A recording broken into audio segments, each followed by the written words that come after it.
আসসালামু আলাইকুম। রুমিস কুকবুক থেকে স্বাগত জানাচ্ছি নতুন আরও একটি রেসিপি দেখার জন্য।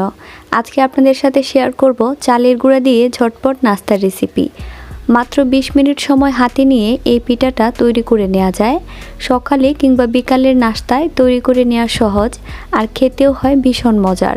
চলুন তাহলে ঝটপট এই পিঠার রেসিপিটি দেখে নেওয়া যাক। পিঠা বানানোর জন্য প্রথমেই একটা কড়াইয়ে আমি 1.5 কাপ পরিমাণ পানি নিয়ে নিচ্ছি। সাথে দিয়ে দিচ্ছি পরিমাণ মতো লবণ, হলুদ দিয়ে দিচ্ছি আধা চা চামচ, ধনিয়ার গুঁড়া 1 চামচ, সাথে দিয়ে দিচ্ছি পেঁয়াজ এবং কাঁচামরিচ কুচি। মিডিয়াম সাইজের একটা পেঁয়াজ এবং 3টা কাঁচামরিচ আমি নিয়ে নিচ্ছি। সাথে দিয়ে দিচ্ছি আদা বাটা এবং জিরা বাটা। সবগুলো ভালোভাবে মিশিয়ে নিয়ে ঢাকনা দিয়ে পানিটাকে খুব ভালোভাবে ফুটিয়ে নিব। 2 মিনিট পর পানিটা খুব ভালোভাবে ফুটে গেলে এখন দিয়ে দিচ্ছি কালো জিরা দিয়ে আরও কিছুক্ষণ নেড়েচেড়ে আবারও ঢাকনা দিয়ে পেঁয়াজ এবং মরিচগুলো ভালোভাবে সিদ্ধ করে নিব। 3-4 মিনিট পর খুব ভালোভাবে পেঁয়াজ মরিচগুলো সিদ্ধ হয়ে গেছে। এখন দিয়ে দিচ্ছি চালের গুঁড়া। আমি এখানে 1 কাপ পরিমাণ চালের গুঁড়া নিয়েছি। চালের গুঁড়াটা খুব ভালোভাবে মিশিয়ে নিব পানির সাথে।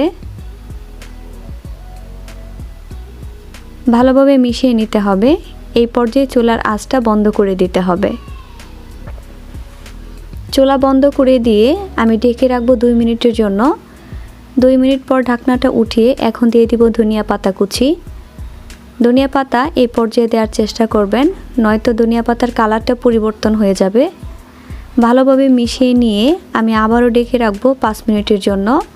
এতে ধনিয়া পাতার ফ্লেভারটা খামিরের সাথে খুব ভালোভাবে মিশে যাবে। 5 মিনিট পর একটা বাটিতে নামিয়ে নিচ্ছি। অপেক্ষা করতে হবে খামিরটা হালকা কুসুম গরম হয়ে আসা পর্যন্ত।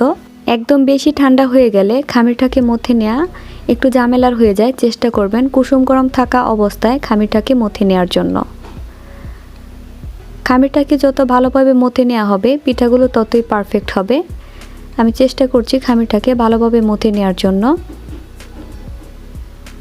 এই পর্যায়ে যদি মনে হয় খামিরটা বেশি টাইট হয়ে গেছে, সেই ক্ষেত্রে অল্প পরিমাণে পানি দিতে পারেন। আর যদি বেশি নরম হয়ে থাকে সেই ক্ষেত্রে সামান্য পরিমাণ চালের গুঁড়া দিয়ে ভালোভাবে মথে নিলে পারফেক্ট একটা খামির তৈরি হয়ে যাবে। মথে নেওয়া খামিরকে আমি 3 ভাগে ভাগ করে নিয়ে 1 ভাগ থেকে একটা পিঁড়িতে অল্প পরিমাণ চালের গুঁড়া ছিটিয়ে খুব ভালোভাবে মথে নিব। খামিরটাকে মথে নেওয়ার সময় অল্প পরিমাণ চালের গুঁড়া দিয়ে মথে নিলে পিঁড়ির সাথে খামিরটা আটকে যায় না। আমি অল্প পরিমাণ চালের গুঁড়া দিয়ে খামিরটাকে ভালোভাবে মথে নিয়ে এখন একটা রুটি তৈরি করে নিব।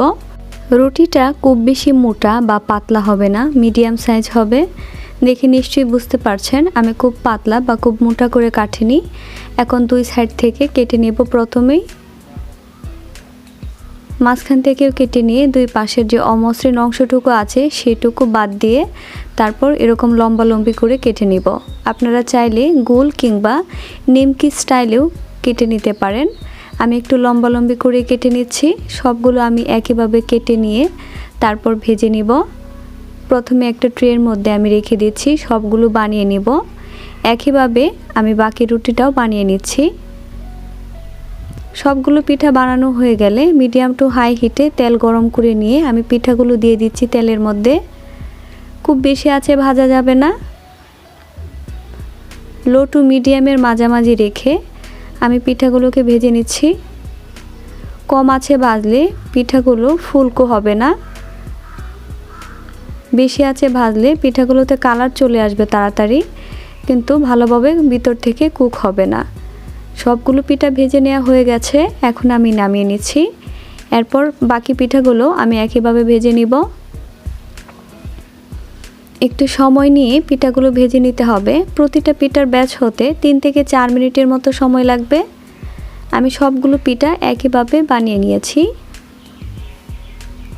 খুব মুচমুচে হয় এই পিঠাগুলো খেতে, দেখতেও সুন্দর আর খেতেও কিন্তু ভীষণ মজার হয়।